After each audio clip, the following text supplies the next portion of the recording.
I do think it's a dangerous moment for people. And one thing we've been covering a lot on the show is you have a kind of breakdown in previous national stories and narratives. And people are very like story driven. You know, you have a breakdown in, I'm not a religious person, so this is like not my bag, but you have a breakdown in religion. So some of the stories that have kind of like held the country together and that people helped use to make sense of their life, or even the story about the American dream. A lot of these things are kind of breaking down. Now, that's a good thing because it creates a possibility for a new, more beneficial story. But in the meantime, it is just a like heyday for con artists and charlatans and, you know, people who are willing to sell a narrative to, you know, a lot of folks who feel kind of lost, kind of adrift and don't like existing in that chaos. So it's like, you know, whether they're being scammed by like SBF or this like Congressman GeorgeSantos who like made up every aspect of his life. That guy's amazing. Crystal's obsessed with him. I just find him a disgrace. Do you see pictures of him where he's a drag queen in Brazil? Katara. Yeah, Katara. Yeah. Absolutely. I think drag-ish. Now you can't criticize him anymore. He's trans. So the part I'm obsessed with him is, first of all, I just can't imagine being that person who can like, and whoever he was across from, he was going to tell them what they wanted to hear. When the dude was like, I'm into volleyball, he's like, I was a star volleyball player at a college he didn't even go to. I have a very good friend who texted me today, and he told me, I'm here with this guy who knew you from Boston and this and that and that and this. And I say, what's his name? He tells me the name. I go, that guy's full of shit. I don't know that guy. And so then he tells me that he took a picture with this guy, and the guy pretended that he was texting it to me. Whoa. These are real people. See that, and that's there's real people that are just crazy. And that's the thing that is, I'm like, how many of these people are out there? Number one. And number two, I just feel like his ability to rise and make it to Congress says so much about like the cracks and the holes. FTX execs maxed out on donations. I didn't even know that. That's good.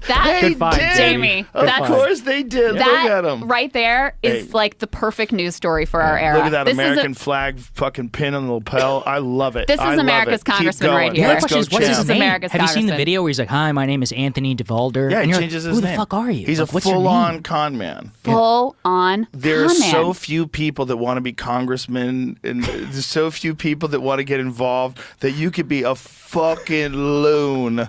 A fucking loon with all the right bullet points, and you can get all the way in. Well, he told people what they wanted to hear. Yes. You know, to the donors, he was like, I'm a wealthy businessman. I'm highly successful. I worked at Goldman Sachs, all this stuff. They're like, oh, this is our kind of guy.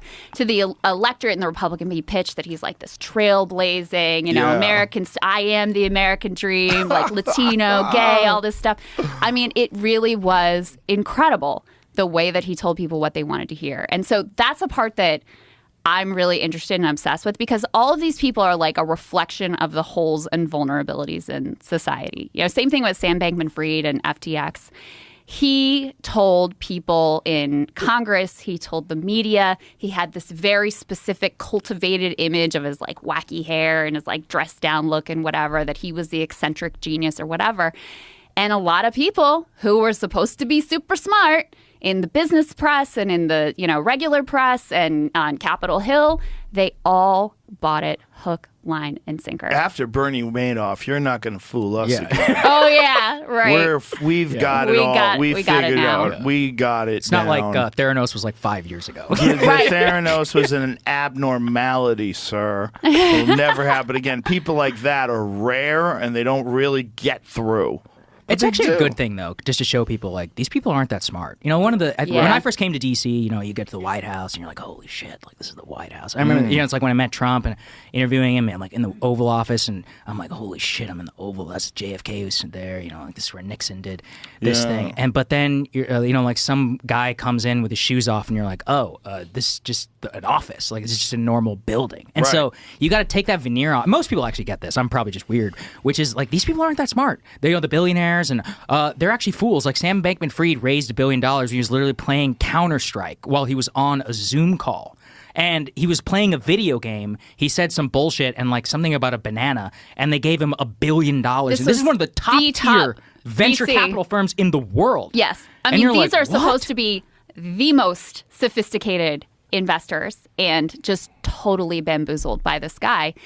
And it isn't. And then on the other end, you know, a lot of people who bought into what he was selling or what, you know, NFTs that were being sold or whatever random crypto like scams were out there, you know, they had their own vulnerabilities of maybe they were hurt in the financial crash. Maybe they feel like it was disproportionately young men, right? So maybe they feel like the American dream of like getting the house and having the family and the, you know, the like basic middle class prosperity wasn't really open to them. And they're being sold this sort of hero journey narrative about, you know, fortune favors the brave and you got to get in early. And this is secret special knowledge that's going to allow you to achieve your goals of wealth creation that has been held out to you of like what is at the core of being a man. It's a very seductive story.